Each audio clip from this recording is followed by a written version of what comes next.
morning and welcome to my studio. My name is Julia Kelly.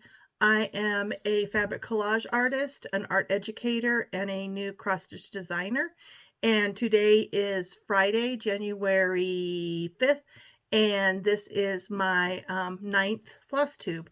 And I should say January 5th, 2024. Yeah, we finally got snow. Yay! I live in Southwest Colorado, and I kind of did a catch-up. Floss tube number 8 was only like 4 days ago. I just, everyone headed out and it was Tuesday, and I tell you, it was I think I said it was the mother of all Mondays. It just felt like it, even though it was Tuesday. After, we had family here over the holidays. My mom was down here for 2 weeks, and then boom, everyone left. Went back, and it was just me and the dog, and it sounded like crickets in the house. So I filmed a floss tube, which was a good idea, and I started to reset my studio. I talked about that in that floss tube, but just a quick recap. I usually don't do really grandiose goals for the year, but I do like to reset.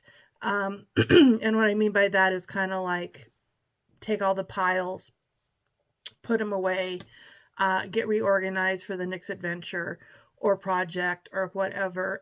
And I have 2 houses to reset with our vacation rental where my mom stays when she comes down for a couple weeks at a time. I decorated that a little bit, and we spent a lot of time down there. We had to divide 3 dogs between 2 houses. Excuse me. So there's a lot to reset this weekend, and we will be resetting. But yeah, so yeah, I'm resetting my studio, and I kind of made a proclamation that I was going to film the resetting of the studio, and then I realized it was too painful to look at the first time, let alone to videotape it and then make you watch it. So but I want to show you what the start of what I did.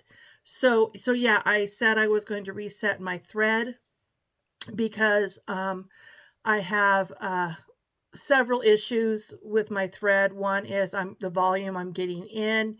Designing has greatly increased. I mean, when I was fabric collaging, I didn't care, where it came from, what it was, how old it was. If it still was pretty good, I'd use it. And now that I'm designing, I have to pay attention to what thread it is. So that was one issue. I have 4 of, let me actually pull them over here so you can see what I'm talking about. I have, I had 4 of these. I've gone to 5. I ordered 6 because one of I don't know how old this is. It could be 15 years old. One of them, the lid finally broke, so I had to replace that one. But what I did is I wanted to go through these. I searched around to find all my loose bobbinated thread. I bobbinate everything. I don't hang it or any other way. And then I also have been talking about how I realized, in my opinion, weeks is a different weight, thickness of thread. So I like to have that separate for certain projects, but I don't like to mix weeks. I don't know why I'm so froggy this morning. I don't like to mix weeks with my other threads. So I wanted to do that. Then the other thing that I needed to deal with was, like I said, because now I do design, I need to know what the thread is, what the brand is, how available it is. Things are crashing over here if you heard that. I have avalanches happening. And I can't just pull a thread to use it in stitching because I like it. So the end result is, if you'll notice, there doesn't seem to be a lot of thread that's bobbinated anymore in these. And that is because I pulled out all my threads that were either definitely not DMC or identifiable, I should say. So these are And there's some beautiful colors in here. Like it was really hard. It was a hard thing for me to do. So, but these are things that, and I know you're like, well, I see numbers on some. I have been a fabric collage artist for, I think I'm almost going on 15 years of doing it professionally. It's what I did. And if you've gone back in my videos, I've shared how I used to illustrate for children's magazines. That was my medium. I actually did fabric collage for these, Spider and Baby Bug, the Carcass magazines. And I did fabric collage. So I took photos of it. So it didn't matter. Like, if I wanted a gorgeous, red, I just pulled out a gorgeous red. I never kept track of what it was. And if I ran out of like a thread when I was using it, which happened regularly, I would just take a bit of that thread to the quilt store. Luckily in the nearby town still has a tower of DMC, and I would look at the red and just match that red and not pay any attention to what the number was. When I came home, I would bobbinate it and I'd pull off both ends of the DMC, the two little paper ends, and I'd throw them both away because I just didn't care. And then I knew this day was coming when I started to design, because I thought, well, that's the end of that era. And I need to know the floss, what it is. So I have this gigantic bag that I could keep, and I mean, I have, if you're not familiar, I should pull it out here. DMC has these that they come up with, not every year, maybe like every 5 years or 10 years. And what it is that there's knockoffs that are photographs, but this is actual thread. And you can wrap your thread and put it up close to this and figure out what number it is if you have a mystery thread you think is DMC. I could go through that bag and figure out things. I've chosen not to because I just don't have the time. But these are kind of, especially the ones that are thread wrapped. I also have the photographed ones, and I realized that was a mistake. If you want this, I would encourage you to get it the actual, and you kind of have to read the description and make sure you're actually getting the one that has thread. And then here is the numbers sequentially, and then that'll tell you what row, because these are, everybody calls them families. I mean, they're kind of set up like paint strips, like in Home Depot. Again, as an artist, it means nothing to me, but yeah. I mean, it just means that they have a color in common, that they're mixed with the same color in common is what a family is. But yeah, so I could have gone through and done that. I've chosen not to because it would be mind-numbing for one thing. I mean, I will on occasion if I come across some color that I really, really, really want to use and I don't know what it is.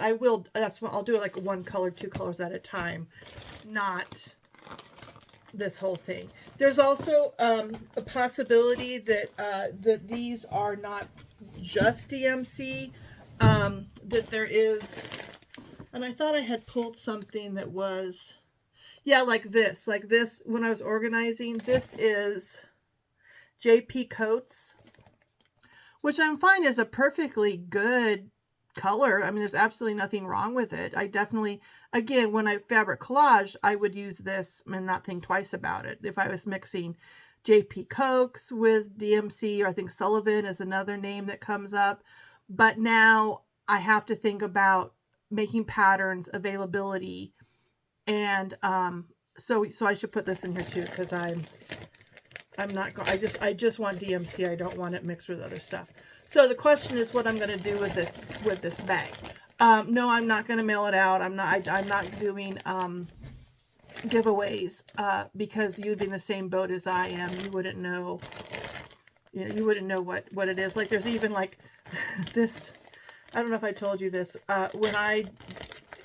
When this should not be down memory lane, but when well, why not memory lane the fast version? Hopefully I can do it fast version.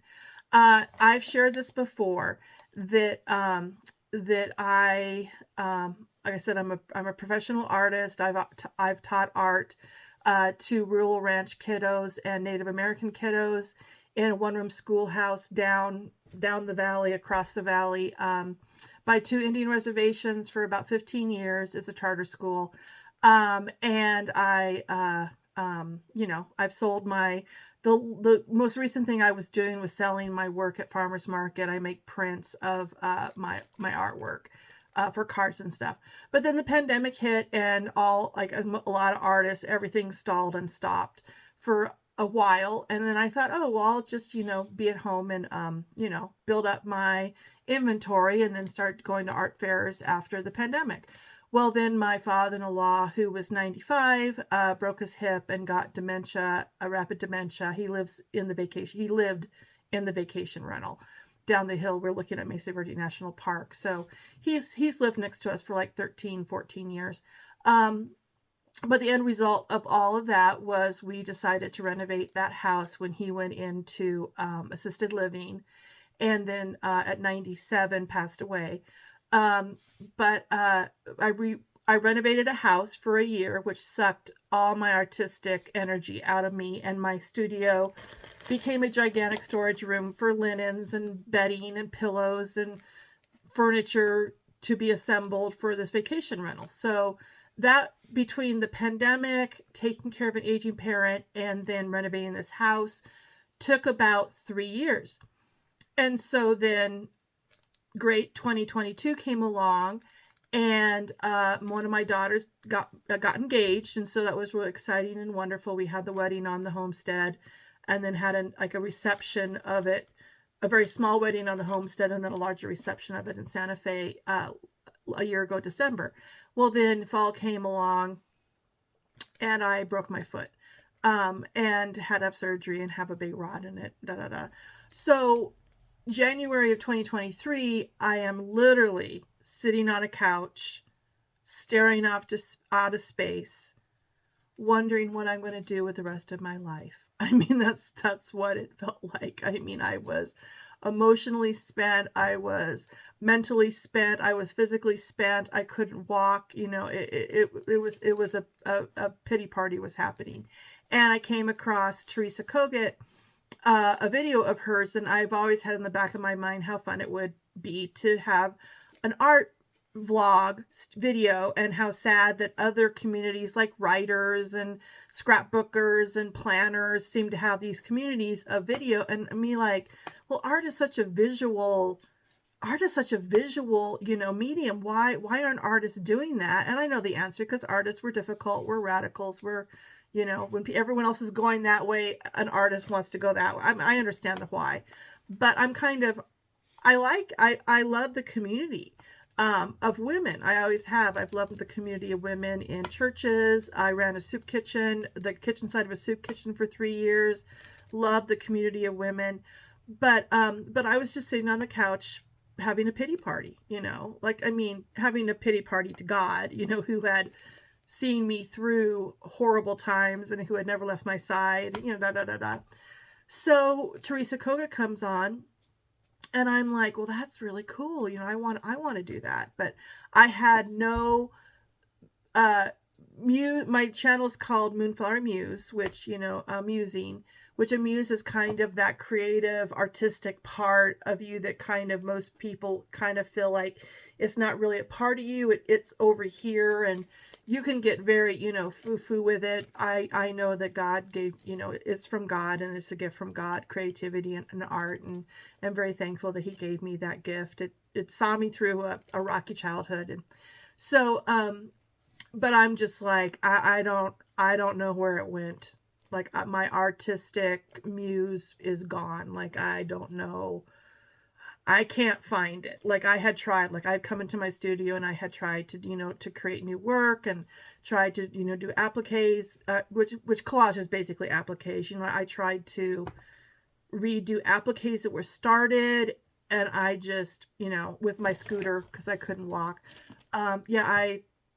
it was just gone.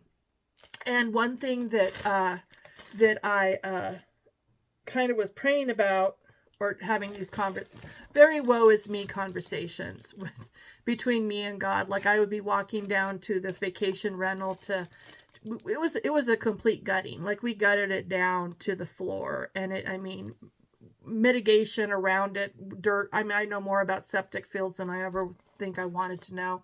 And I would be inside that house at different stages and just kind of look up to heaven and just be like, Lord, is there anything after this, or when we were dealing with the aging parents, which of course that took the priority. Of course, that was the most important thing for our family to do.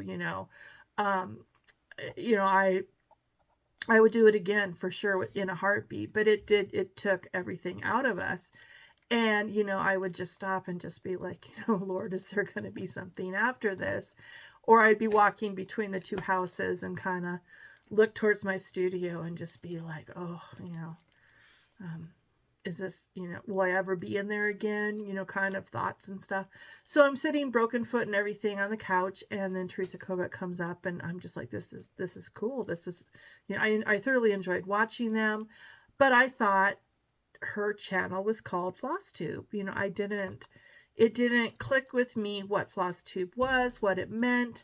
And then, of course, YouTube's algorithm started to pop up other people that had FlossTube channels. And then I'm like, okay, did they have the same title of their channel? And it took me a bit. But then I finally was like, oh my gosh, this is like writers, AuthorTube, or this is like the, I don't know the hashtags for like the bullet journaling people or the scrapbooking people. But I'm like, this is cool, because cross stitch actually was my gateway drug. It's what I did in the 80s, when I first got my driver's license. I drive up to the bigger town and get my own, thread and fabric and everything. But saying all that, when I was watching this FlossTube, I had, in this woe is me time, I kind of threw up to God. I was like, I would love to be part of a renaissance, like a renaissance from the 1500s, when kind of like this new discovery art happened, and, the medieval artist kind of remembered what the Greeks and the Romans were doing with art. And if you're, Botticelli's, Donatello's David, not Michelangelo's David, but Donatello did a David where he kind of quirked his hips and he kind of rested on one leg. And it was like this revolutionary thing, like the medieval artists had forgotten about how the human body stands. And, it just started this whole renaissance. And I was like, God, that'd be really cool to be part of a renaissance. And then I'm sitting there, and it's like God was like, well, here's your renaissance. Here's your rebirth, which is what renaissance means. Like a rebirth of, women's work and cross stitch and fiber art, and this interest that is just growing across the world with hand dyed, fabric and over dyed threads, and women having the ability to stay home with their kids and raise their kids and be in their homes and have a business, just like the Proverbs 31 woman. Like, if you, if you're thinking Proverbs 31 is about women being chaste and quiet and submissive and yes dear, and that is why their family raised up and called them blessed, read it again, because she is the side hustle, of the biblical times. She had a business with cloth. She managed her house. She managed her children. The phrase I love in Proverbs 31 is that she freed up her husband to go to the gates. And what that means is she took care of everything. Like, I would even argue that, like, a husband shouldn't even deal with household stuff, like down to knowing who the plumber was, or how you're going to redesign a room, or, that really is the domain of the wife. Yes, the man is the spiritual leader of the family, but that's a whole different thing than being, the helpmate is the woman is managing her business. And the Proverbs 31 woman had businesses, multiple. But the phrase is to free up her husband to go to the gates, and the gates is where government happened. So she was freeing him up to go to the gates to do his job, and her job was to raise up the children, and she had a side hustle. And I mean, I think that is one of the coolest parts of this whole rebirth or this renaissance of this industry of cross stitch. And I hope it morphs into embroidery and weaving. There's a lot. I mean, fiber and a needle, whatever you do with fiber and a needle. But I'm a big reader, and and if you even don't want to go on the Christian side of it, jump over to the civil history of women's work. And yeah, I mean, there's wonderful books that I want to throw out to kind of focus on at different times. But yeah, so sitting on the couch, I'm just like, wow, there's like this rebirth, re-renaissance of the handiwork, the fabric and thread and needle, and which kind of wasn't anywhere. You couldn't find it for years and years because quilting was so large, and they kind of think it kind of came out of needing something smaller and more affordable, and during the pandemic when people were home stitching, which I envy. Like, I think that was so wonderful to have that ability to have something like that when you were shut in and couldn't go places. I think but that's what art is. I mean, that's what art should do, whether it's cross stitching or embroidery or quilting or painting, or it feeds the soul. It's a salve to the soul. It's something we need as humans, and in times of crisis. So yeah, but so here I am on the couch, and Teresa Kogut comes up, and it just hit me like angel singing. And I'm like, I could turn my work into cross stitch. I mean, I have 20 years of designs that I still have, patterns that I still have, that that you could applicate them or you could cross stitch them, and I could do a video. Like, I have a subject, I have a focus for getting on YouTube, which is something I've wanted to do for a long time, like I said, as an artist. So we live in the middle of nowhere. It's gorgeous. We're in the Four Corners region, where Utah, Colorado, New Mexico, and Arizona come together. I can drive to 3 national parks in 2 hours, and a couple monuments. Mesa Verde's right there, Arches, Canyonlands, Bridges Monument. Yeah, it's and then Telluride, which is all the Colorado mountain mining, amazingness of Telluride and Silverton and Ridgeway. Durango is like within an hour and a half, 2-hour drive from me, which is all wonderful. There's no LNS. There's no needlework shop. I mean, there's 2 quilt shops, and I have talked to both owners. One does have a DMC tower and very large, like, canvas, fabric. The other one doesn't have anything and doesn't have any desire to have anything. I talked to another one that's kind of was out of her home, and now she's kind of going brick and mortar, about how wonderful, there's a niche that, people are interested in, but nobody's filling. And one of my things for January is to email her back and forth with some brands and stuff that I think she might look into. But yeah, January of 2023, I'm like, I got on Amazon, and ordered as quick as I could. I had no names. Like, I tried to Google names. I wasn't Googling the right terms. 1-2-3 Stitch wasn't coming up. But so I went into town, and I wanted bigger than 14 count. Like, I didn't want 14 count. I never have stitched on 14 count. Nothing against it, but I like things smaller, than what will yield 14 count. So I went to the quilt shop, and sure enough, she didn't have anything smaller hold, bigger number than 14 count. So our Walmart craft section is not bad. So I went to Walmart, and I was like, maybe there's a kit. Sure enough, there was a 18 count kit of a kitty. And so I bought the whole kit just for the Aida fabric. That's all I cared about. Is like, I've got to stitch today. And I can't remember.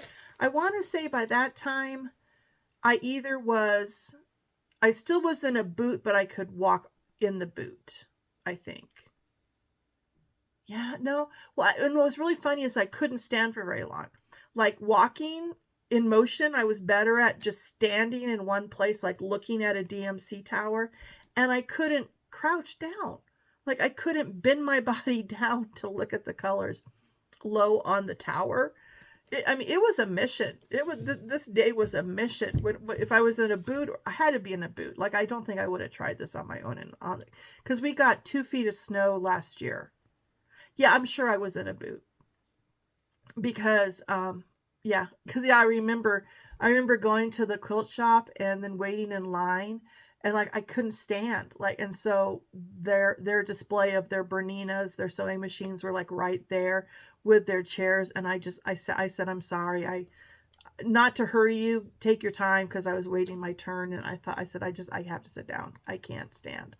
But yeah, so I got my 18 count fabric, and I started, and then I picked one of my cookie cutter animals that'll be coming out in the spring, the first one that I stitched. And I had two animals that I kind of zoomed in that I had patterns for that were pretty simplistic. And I think January to like May or something, I probably stitched the same patterns 5-6 times. I would just stitch it, and then I kind of evaluate it, and then I would change something in the design or the thread I was using, and then I would stitch it again, or I would try it on 16 count and see what that looked like. And then I would try exactly the same thing on 18 count and kind of evaluate. And then I would stitch, going up and down or sideways or, directionally, and see what that looked like. So I totally dissected this animal that will be coming out in the spring. But all said, I still have not even opened whatever thread this is, I don't know, from the kitty pattern that I found in Walmart that I don't want anymore. And yeah, so, and then I have all this other thread that, and I mean, like, I didn't care what numbers were, to the point that like I would reuse these. Oh, and I had 2 sets of friends that kind of got out of embroidery, and they would be like, oh, do you want my floss? And I'm like, yeah. So I got a lot of the handwriting isn't mine, and I can kind of figure out which of these friends it is. So yeah, so I utilized it. I mean, some of this must be, and then do you see this? This is actually, I apparently had no of these. I just cut a piece of cardboard in that shape and then wrapped it, made that a bobbin kind of a thing. I was probably organizing one time and ran out of these. So yeah, I am not, for multiple reasons, going to probably do a lot of mail outs. One, because I oddly, you're just gonna have to take my word for it, I have dyslexia. I think I've shared that in previous, like clinically diagnosed, I'm dyslexic. And nothing boggles my brain more than numbers and addresses and getting it. It just creates such a high amount of stress for me. Responsibility of it. I finally, now my husband has a secretary at his work, and I just had something to mail to my mom, and I just hand it to him and I say, can you mail this off? Like when I have to do it, it's very stressful.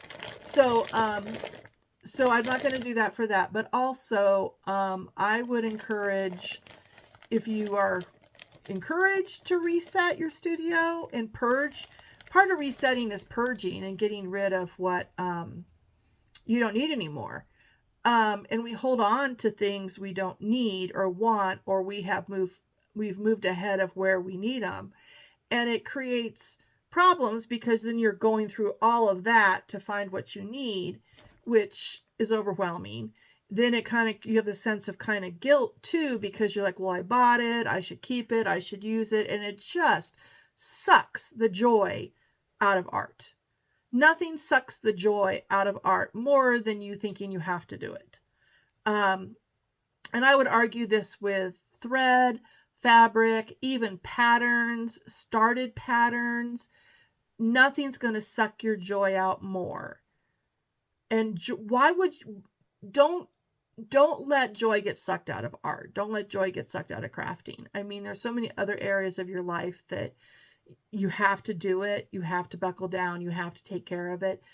This is a category that is unnecessary. Guilt is not necessary in this world. You know, as an art teacher, I never let my kids say they did something wrong. Yes, you can do math wrong.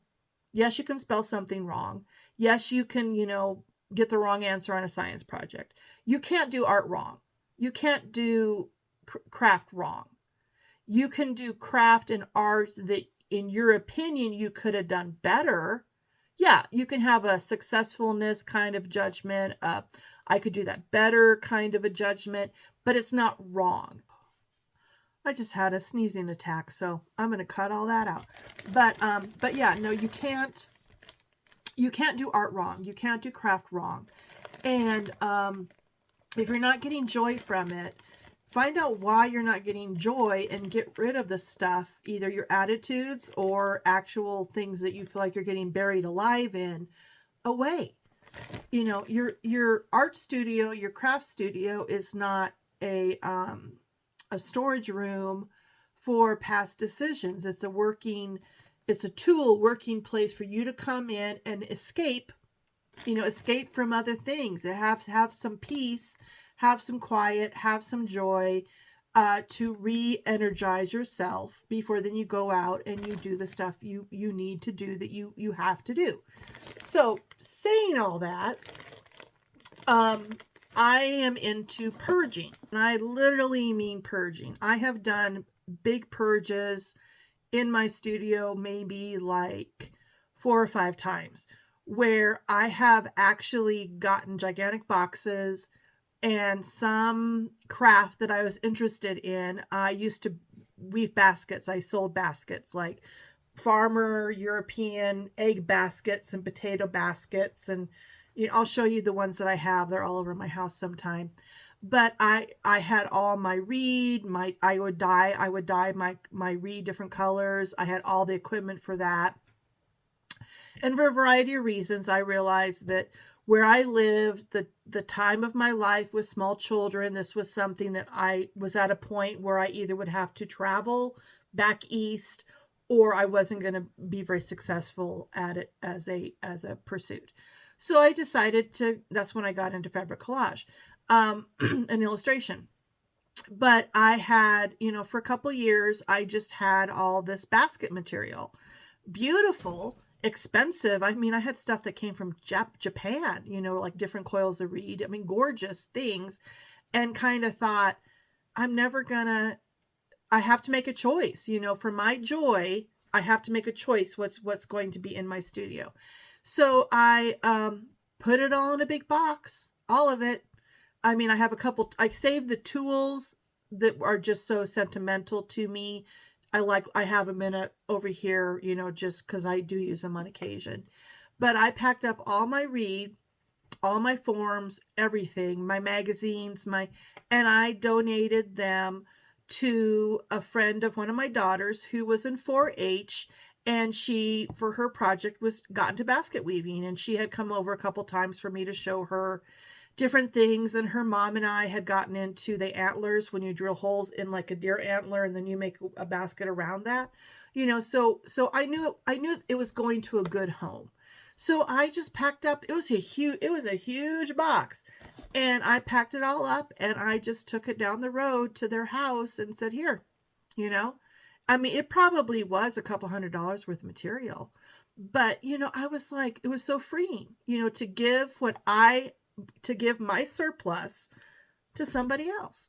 So, I did that. The joke is I can't go into a knitting store, because if I touch yarn, if I touch needles, I will stop fabric collaging. I will stop appliquing. I will stop cross stitch, and I would sit and knit. But knitting kind of uses the same muscles in my hands. And I just realized that if I knit, it's wonderful. If I don't knit, I can do more of the work that actually is my business, and I can't knit.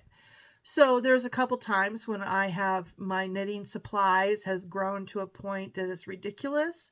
Like I'll go to wool festivals, or I'll go down to New Mexico and we used to always stop, the girls always like to stop at Los Ojos, which is near Chama, New Mexico, and it is where Tierra Wools is. And if you don't follow Tierra Wools, well, I shouldn't tell you because it's dangerous, because then you'll be in the same boat I am, but they hand dye wool from the Chero sheep that they herd. And it's like a New Mexican co-op of sheep growers, wool growers. So I'll put a thing here, but they have a really cool Instagram too. But, I would go in there and we'd be driving down to Santa Fe and I'd be like, oh, it'd be so fun to knit in the car. So I would get a colorful, couple yarn skeins of beautiful hand-dyed, yarn that they used to would take the girls back in the back of their, they're not in Los Ojos anymore, which is a tiny little village. Now they're in Chama, but they would take them back and show them the natural dyes of the plants and things. I mean, you had to buy after all that. So but I would get quite a little collection of this yarn and these gorgeous wooden needles, and oh, they were so beautiful.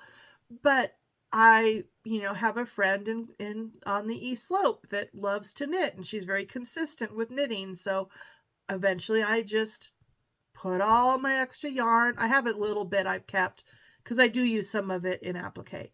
And I do have the needles because they're so gorgeous. I just like to look at them.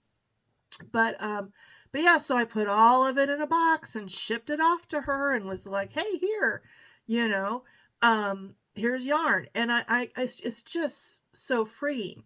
So, and I mean, it's kind of like, you hear people talking on FlossTube about going to thrift stores, and they're kind of like, I'm really afraid my work is going to end up in a thrift store, but then they love to go to a thrift store and find materials. And then also I'd throw antique malls in there because I go into antique malls and peruse, and I found a lot of my metal containers and my vintage, cookie cutters and stuff in antique malls. I would argue, share the wealth, share your bounty. I'm going to take this to the thrift store. We have a whole bunch of other, I'm kind of going through our closets and pulling out shirts and pants and, shoes and things like that, that I want to take to the thrift store. In this day and age, yeah, I mean, if you are blessed with financially being able to just bask in these hand-dyed threads, hand-dyed fabrics, if you're able to go to the L&S's, if you're able to do, the monthly boxes, and that brings you joy, enjoy the joy, enjoy it, bask in it, lay stuff out. I love to lay my new stuff out in a place that I walk by, just to look in and see it, just to get the joy of the beautiful thread when the sun comes through a window, and enjoy it. But also on the other side, give out what is no longer giving you joy, whatever it is. Pack it up nicely, put it in baggies, sort it in a certain way to make the people who work in the thrift stores, their life easier, and donate it. Absolutely donate it. If you, go through your patterns, and if you realize that there's patterns that you just don't give you joy anymore, donate them, I would say, think about where you give them to. We have Habitat, which obviously is for helping build houses. We have a couple Humane Society or Friends of Animal thrift stores nearby. And we have the Methodist thrift store is for people.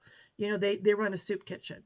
So I lean towards the Methodist thrift store because my heart is towards feeding people. Thus, I just, why I worked in a soup kitchen for 3 years.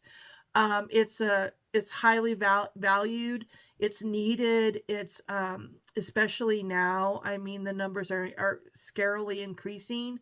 It hugely affects the youth because if the youth don't have the meals through the school system, which, I mean, around here, we're at 50-60% of families utilize the free breakfast and lunches at schools. If it's the holiday season or summer, those families aren't getting that food, and so the numbers at the soup kitchens increase. So yeah, donate to your thrift stores, donate to your charity shops. pack things up in a way that all they have to do is stick a price tag on it.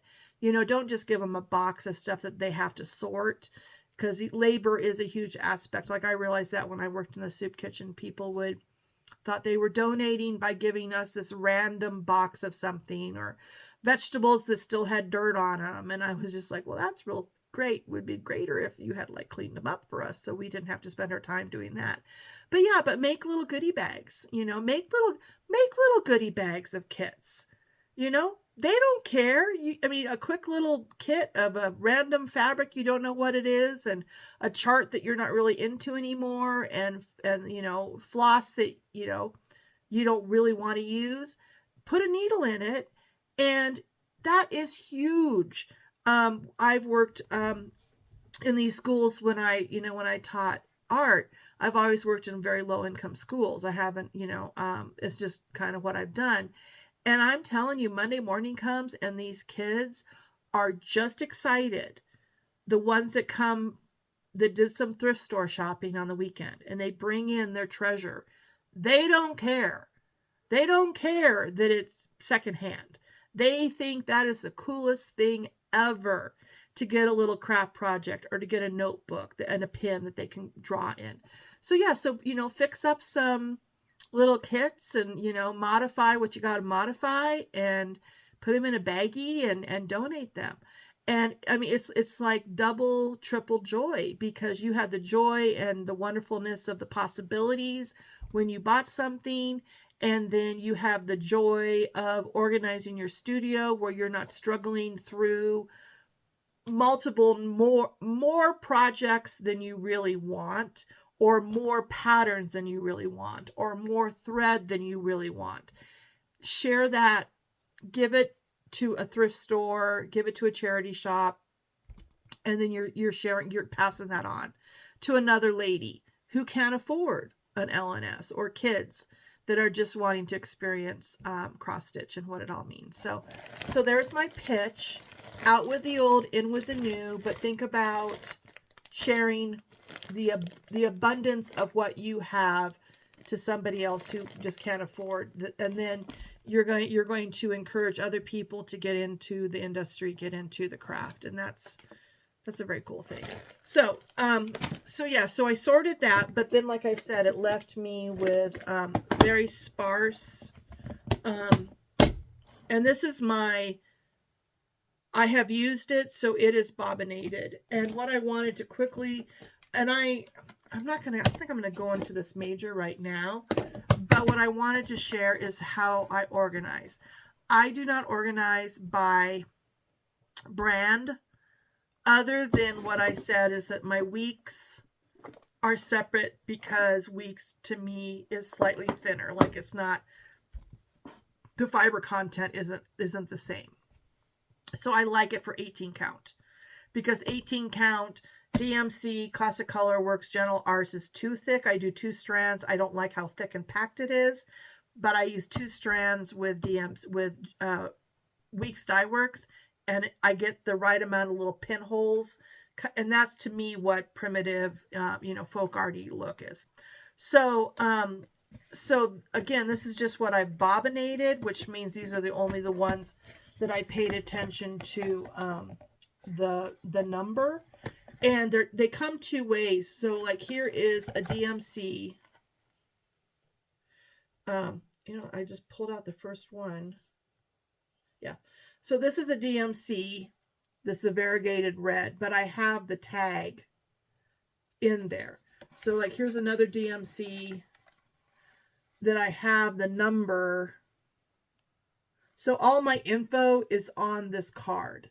I don't have, again, dyslexic. I'm not going to, what's it called? Write again. I know there's a fancy word for that. Transpose. I'm not going to write it again, because I will get it wrong. I mix up my numbers, so that's not happening. But then also, if it's like, this is Classic Colorworks, Ruby Slippers, or Roxy Floss Co., Gentle Arts, I think, and then DMC. I just fold the tag in half, rip that hole, and then wrap it. Now, most of the tags are not wide enough to fit, so I do cut a little bit of it off for it to slide down. So yeah, so you can tell. And then another good reason to do this is it kind of is very informative to you. Like, this is all the red I use. Like, these are the reds that are new to the last year that I have touched, because they're numbered, and they're labeled. This is the oranges that I've gotten new. There's a heck of a lot more orange in here than there's red. I just don't use a lot of red, or I use the same red. For me, red is kind of just red. I mean, it could be a dark or light red, but after that, the thing that you will realize that, well, the thing I think is true is your secondary. Now, if you think about your color wheel, you got red, blue, yellow. Those are your primary colors. To make orange, you have to mix red and yellow together, which means that there's going to be way more varieties and versions of orange than probably most people will have of red, blue, or yellow. And that's definitely true, the case for me, because if you look at my, like, here's my yellow and green case. This is yellow verging on orange, and then look at all the greens that I've actively been using this year. And I organize by Roy G. Biv, by the rainbow. Red, orange, yellow, green, blue, indigo, violet. I don't care. I mix the brands, like I said, but I organize by color. So I have way more greens than I have yellows.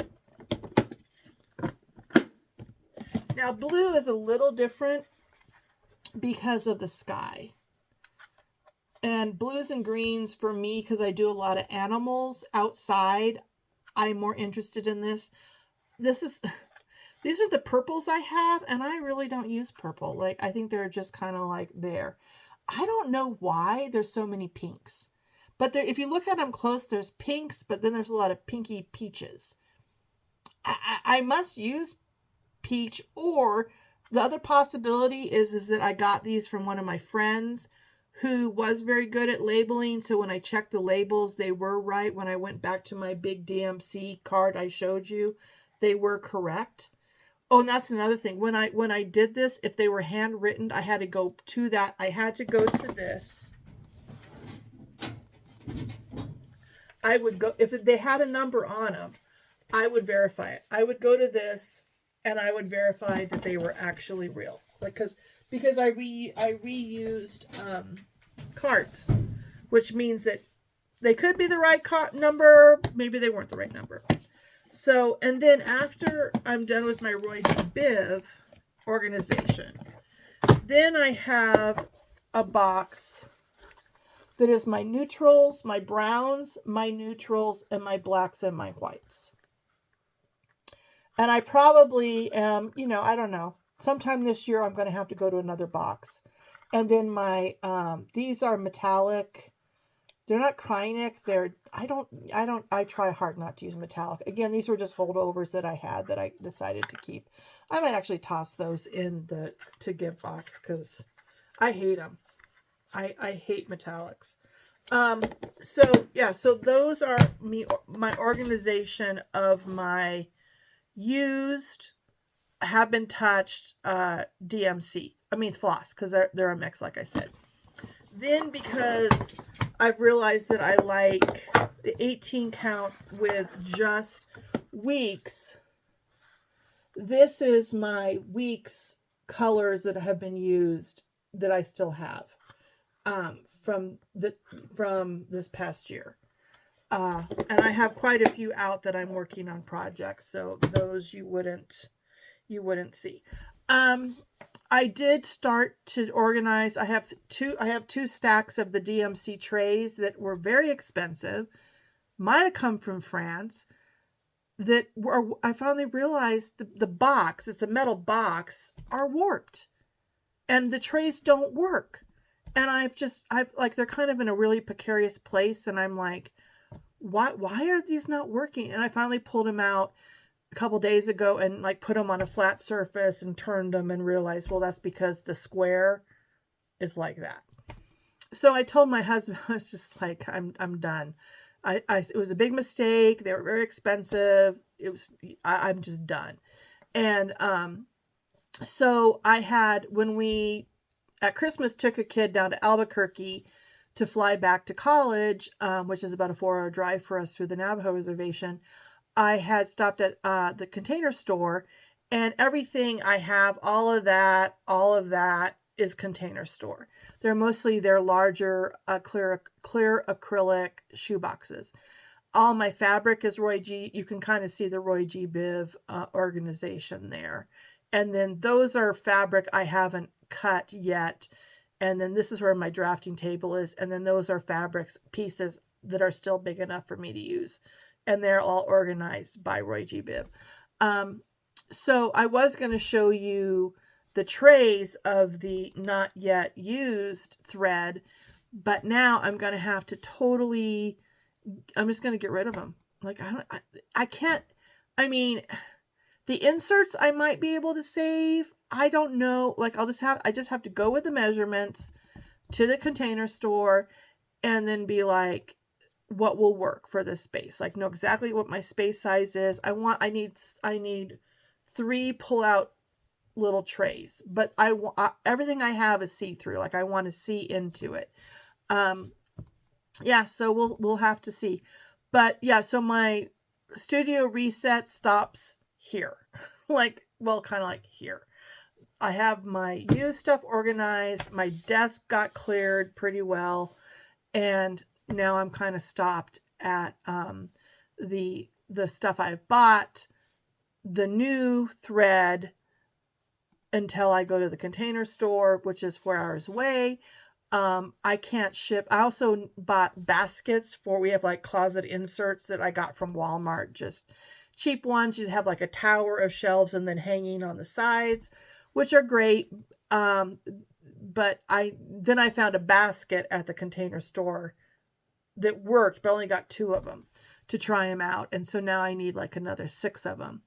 And so it's like, I don't think I can ship that. Like, I just want to go in myself and get it, which our entire car is going to be full of boxes and baskets from the Container Store. But we should go down, like, in about a couple weeks from now, is our anniversary. And we usually go down to Santa Fe, Albuquerque for that. So it'll get done. But yeah, so that, said all that, I should check my notes. So I told you that. Told you about that. Told you how my reset of my studio is paused. So yeah, so I also talked about that I had a new release for winter, and it was going to feel really silly if I released it today and it was just brown, dry, like Colorado, and we got snow yesterday morning, which was fantastic because I had to do the pattern of the release. And 7 to 8 o'clock in the morning, I went out on our porch. We have and got one of our vintage chairs from my husband's grandfather that's halfway up the stairs and posed, and I'll put pictures here. But yeah, so I am releasing my second in my Fox in a Box series. And if you have been paying attention, or you go back and look at my previous videos, the first one I released was my fall Fox in a Box. And the reason it's called Fox in a Box is because I designed them to fit in a 2-pound vintage wooden cheese box. And yes, cheese used to come in wooden boxes. And you can still find them at antique malls or on Etsy. And this is my fall Fox in a Box, inspired by a drive that me and my husband did up in the mountains in my birthday's 1st of October. So we usually do a color drive up towards Telluride. And I studied the characteristics of aspens on the drive, and then did a fox in the box. But the funny thing is, and I need to pause to get it, is that this, like I had said in the beginning, is I am not creating new work much. I am going back to old designs and old work that I've done in applique. And the first fox in the box was actually an applique. And again, I just, you know, this is out of me going to antique malls and being like, that's a really cool container. What can I do with it? And then fox box, you know. But yeah, so this is my applique fox in the box. The trees are stitched across, but it's mostly just applique. There's not a lot of embroidery work on it. So he started the idea of the fox in the box. And then this is my first cross-stitch fox in the box. They are going to be seasonal. So this is the release of my second cross-stitch fox in the box for winter, inspired by the first fox in a box, which was applique. So this has some of the similarities of the first one, the fall one. Mainly, I'm only using DMC for these fox in the box releases because the hand-dyed thread is fantastic. I'm basking in it, and the hand-dyed fabric is wonderful. I'm basking in it. But I want options for people who, again, might not have that price point to be able to afford all the hand dyes or the accessibility. You know, I appreciate that living here. What they can get their hands on might be limited. So he is he is DMC, and he is stitched on, the difference between him is this is stitched on 18 count a blue from Zweigart, and this is actually 16 count, and I need to look at my notes so I get it right. I want to say Witchlet, but that's not the right pronunciation. WichelT. Witchel? And there's a reason why that I need to explain. I was hoping to be consistent and have all of them on 18 count Zweigart so that you could, you know, again, just for ease of doing them. But I've discovered a couple things. I wanted the color to be almost like an aqua nighttime blue, and with Zweigart, pretty much the only option you would have is navy, and I didn't want a navy because of how illuminated the moon would have made the sky. And also, when I was perusing and visiting family, I got this, it's Riviera from, I never can say it, Witchel? I'll spell it here. It was mislabeled, and I'm not knocking the LNS. I've been to a couple. I've actually had I've actually traveled quite a bit this year, Arizona, back east, and then also Colorado. And I'm definitely not knocking the mistake of labeling it 18 count. I totally get it. Like, I'm dyslexic. I get it. I'm just saying it's kind of a testament to verifying the count before you start. And I just have this little ruler that I keep over here on my desk. Lay it down. It's the same way you would count gauge in knitting. Like if you've counted knitting gauge, you could even get a knitting gauge that has that little open hole of 1 inch to count. That's actually not a bad idea.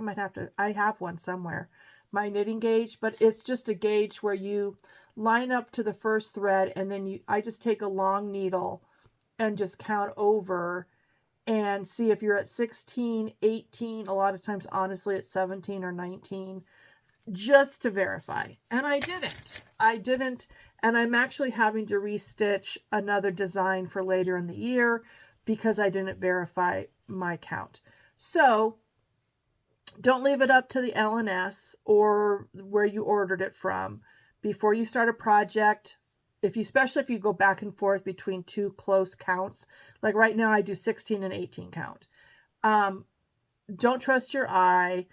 The other thing is if you do hand dyed, like this is, isn't that beautiful?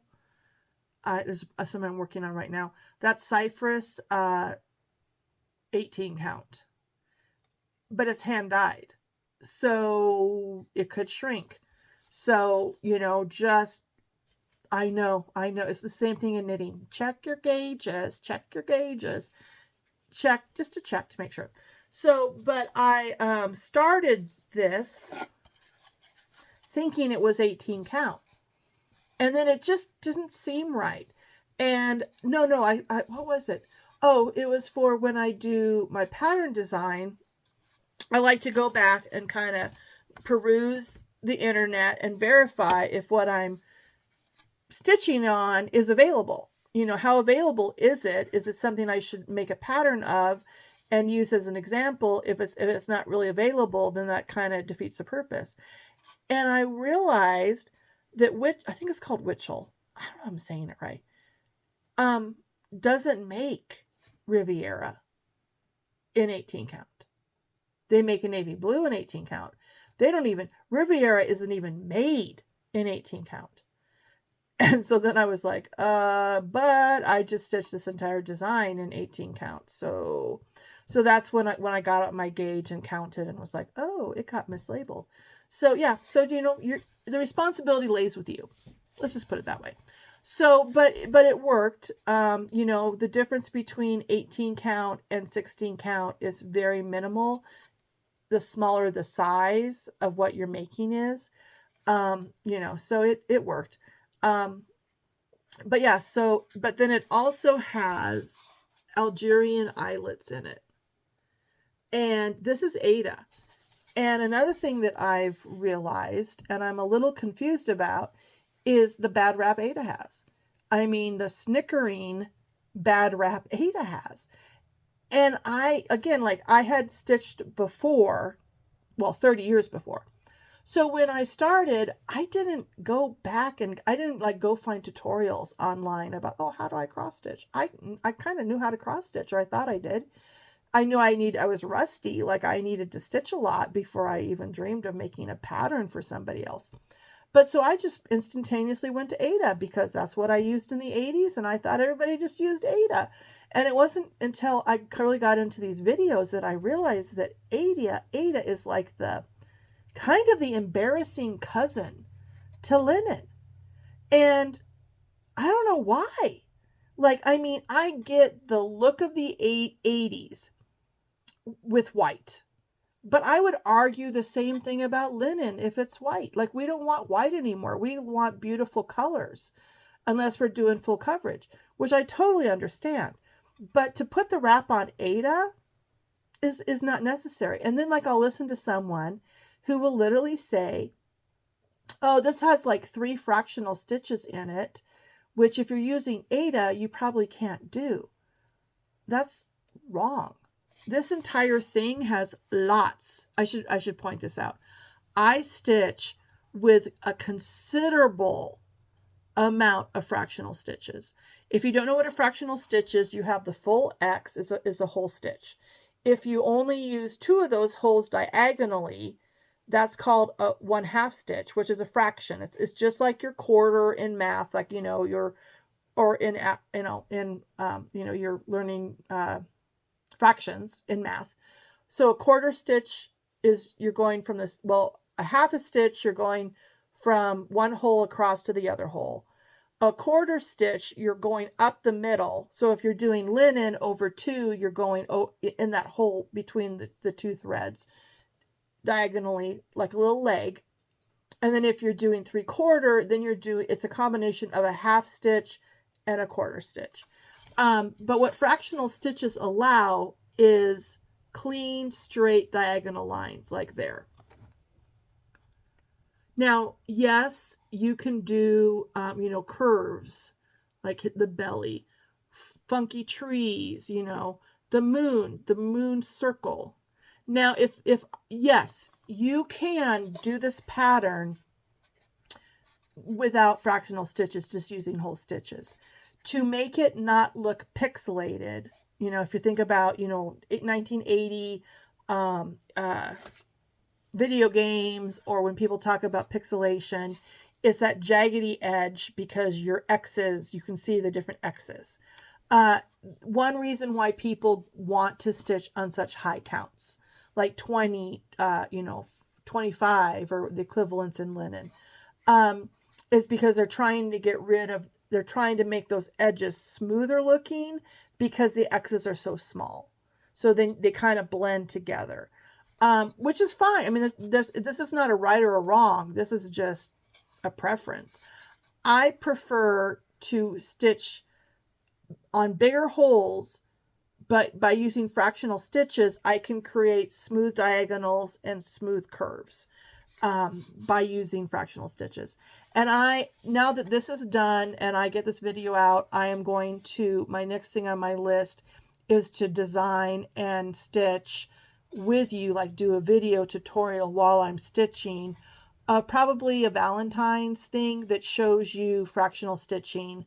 But the idea you cannot do fractional stitching on Aida, I don't know where that came from. It's not true. And it's a video in itself that I want to make. Also, these have what are called specialty stitches. They're called Algerian eyelets, and they are that hole in the middle is where I have pulled the thread. So that's space. That's a negative circle of space. There isn't a stitch there. It's showing through to the back. And I put a colored fabric behind it. So if you were up really close at it, you would see that color thread, that color fabric behind. But that's another not true. You can do specialty stitches on Aida. In fact, Aida was designed to do specialty stitches on it. It was designed around the turn of the century in Germany by the company Zweigart, who was, you know, an inventor. He passed away. He had a partner. His wife, Mrs. Zweigart, came into the business, and she, you know, like ran it with his partner for a couple decades, if I remember correctly. But yeah, but there's actually many a stitch that is easier. I would argue is easier on Aida. So I'm not saying drop your linen if you like linen to stitch on Aida. I'm saying back to you can't do art wrong. If there's characteristics of linen you don't like, don't throw Aida out the window. Check it out, because yeah, I only stitch on Aida. I don't stitch on linen for a variety of reasons. So yeah. So this is my Winter Fox in a Box, the next installment of my Fox in the Box series. I have a quandary because I have already designed and finished either a spring or a summer Fox in the Box. Like it's kind of could be either. And I need to figure out one more Fox in the Box. And I pretty quickly need to figure out if that's going to be a spring Fox in a Box, or the one I already have is going to be spring, and then I'll do a summer Fox in the Box. But there will be 4 of these, 2 more to come. And I'm going to, probably this next one, I will do a tutorial on how I frame them and put them in a box. See how I can push down on this and it's not going anywhere. How I accomplish that, because obviously this is very deep. This is the 2-pound wooden cheese box that you can still find on Etsy, or go into a antique mall, preferably somewhere that there were dairy farmers, because weirdly dairy farmers ate a lot of processed cheese. I usually have the best luck. I have a couple antique mall towns in eastern Colorado that when I get out there, that's where I find mine. There is also a 5-pound cheese box. And this is what I throw things in that I need. This is just kind of my toss thread in to deal with it. Oh, and this is one thing I am doing that this is my system. So when I'm done with my thread, I'll just throw my thread in here. It's my to be put away box. And it's just over here on the other side of my monitor. But yeah, but lots of different brands of cheese. And I have designs to fit this size too that I will hopefully get to sooner than later. But what I do is when I run out of something, the tag, this is Paris green, which is a gorgeous green. Oh my gosh. It has some brown flecks in it. I'm going to order like 4 or 5 of these because I love it. I just toss it in here too. And then when I get several of them like this, I will get on 1, 2, 3 stitch and make my order. And then I just make a note of when I did that. That's about, I have to see my organization, and it gets into the dyslexic thing. Yeah, so, but yeah, so, you know, designs will be coming more in this size and more in this size if it's something that you are interested in. So yeah, so this will be up. My, yesterday I spent photographing. I will put a picture here, and doing a little video up on Instagram. And then I had my husband spell check the pattern. I have to go in and fix a couple things, and I'm trying to do that. This thing was 8 hours yesterday straight, like doing the pattern. So I'm giving myself till probably tomorrow to just pause and then look at it again, make sure that there's no mistakes. And then I will put it up on my Etsy store. My Etsy store is MF Studio Stitch on Etsy. My website is Moonflower Studio, and that you can access the Etsy store from. But it'll be up, hopefully it'll be up, today's Friday. I'm going to edit this video the rest of today, started uploading today, and then my hope is that it'll be up. My goal is to get videos up Saturday morning. So, and then I think I'm going to start trying to build a playlist of skills, tutorials, history. I really want to get into the history of needlecraft, handiwork, women's work. I have an art degree. I had 4 years of architecture and art history. I went to a liberal arts college, so I had many a class on world civilization, philosophy. Women were greatly lacking, you know, and so after college, my fun has been to discover the real history of women and women's influence. And it's an equal influence as men.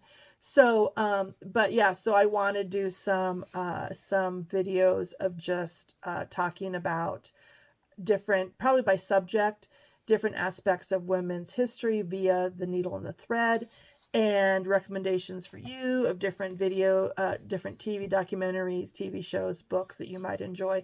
So I think I'm going to trade off like a floss tube with more of an educational video, which, you know, if you read any of the how to build your audience tells you not to do, but I don't believe that. So I think next week hopefully will be a tutorial on fractional stitches and Algerian stitches, because I just released a pattern that is heavy on fractional stitches and Algerian stitches. And frankly, when you find out how to do them and how you can do them on Aida, you're going to just be like, oh, well, that wasn't hard. So yeah, so that'll hopefully be released this weekend. This video will hopefully be released on Saturday. I introduced that. I talked about fractional and Algerian. I am literally doing a checklist because I go around in a circle and then I have to, like, you know, say it again. So yeah, I talked about tutorials, how maybe like a Valentine's thing, I will do something that, so the fractional stitches are not hard, but a lot of people don't use them. Algerian stitches are really not hard. The other thing that I do that is different is I don't do back stitching. I do what's called a couching stitch. It's out of embroidery. If you see here, like on his tail or her tail, that is not that is not backstitching. You know, backstitching creates like a like a dash. And I think that's one reason why I don't like the look of it. And again, it gets back to that look of the 80s of pixelated and backstitching. You know, those techniques I would say is what, in my mind, make something look more like they came out of the 80s than Aida fabric does. But so this is a couching stitch. This is couching. You know, I highlight a little bit between, you know, the different, you know, to help the form of the fox, you know, where I think it needs it.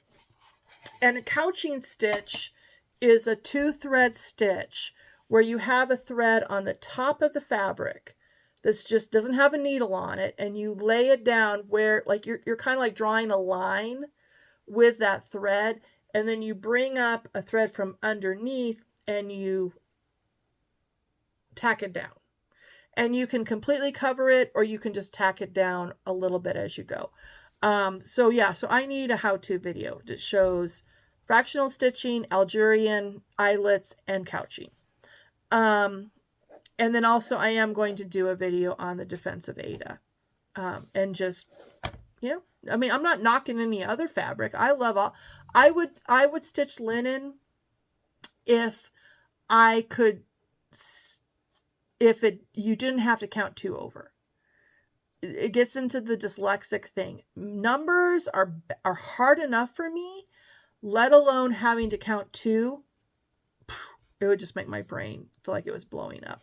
It would not be enjoyable. So I talked about that.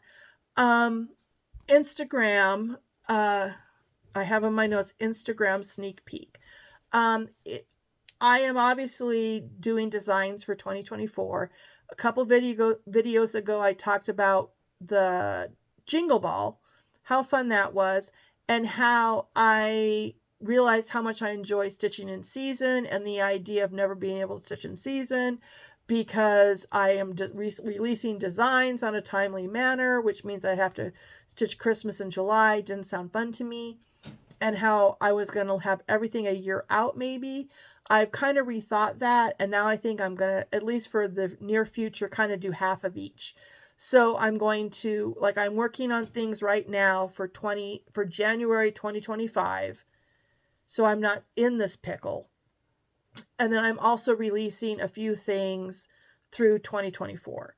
Mainly it's going to be my animals. Like, I think everything I have is animals up until Christmas of next year. So shouldn't make any proclamations because then I don't do it, you know. But let's just say right now it's like the Fox in the Box will be 2024, finishing that out. And then I have farm animals that I'll be releasing. And then I have another set of my Christmas I'll be releasing. Hopefully everything earlier than I did last year. I released my Dala horse Christmas horses, weeks late. Like, I should have had them out way sooner. And so my hope is to be able to do that. So, yeah, so a little bit of seasonal stitching a year ahead, and a little bit of catch-up stitching. And then I might kind of write out what I've released from fall through now already, because honestly, not a lot of people have seen it. You know, like, I don't think I'm under the pressure to, like, create something new. I can just promote it earlier because most people haven't even seen it, which is fine by me. Like, this slow pace, I am not complaining at all. I do usually, for sure, Monday through Friday, I try, and maybe on the weekend, give a sneak peek of something I am designing for the future on my stories, because it goes away, it disappears. So if you want to kind of just see my progress of my stitching, follow me on Instagram and check out my stories, because they go away in 24 hours. I really enjoyed. I did 12 posts of a new design that will be coming out in the summer or spring for Kia Bee's 12 by 12, which was a fun way to do 12 by 12. So I was about ready to say goodbye, like less than a couple minutes probably, and my phone died. So I have refixed it. It was plugged in. I have kind of a docking station with my laptop and my monitor, and then my phone. I have a cord for my phone, and it was plugged in, and I need to figure out why it was. I thought it was being charged while I was recording, but I was wrong. So that's something else I need to, in the studio reset, kind of reconfigure my power cords and stuff for this desk area where I do my photo editing and designing and stuff. But yeah, but I think I've said it all. I'm going on like an hour and a half. I usually try and keep it around an hour. But yeah, so I think I've said it all, and I am just very thankful for 2023. It was such a blessing from God after many years of some chaos to have this quiet year of stitching, and discovering floss tube and discovering this world that I didn't even know I knew existed. Thus the idea of this renaissance, this rebirth, and yeah, I'm really thankful for everyone who is doing things on floss tube. Kia B for her 12 by 12. Lindsay Stitches for the Jingle Ball, the consistent floss tubers who are putting stuff out. I'm always learning something new, or thinking of something I want to explore because of something that someone else has shared. Yeah, so thank you, and I will see you next Saturday. And then on probably more of an educational tutorial video is the plan. And have a great weekend. And yeah, you know, yay for 2024, and we'll talk to you later.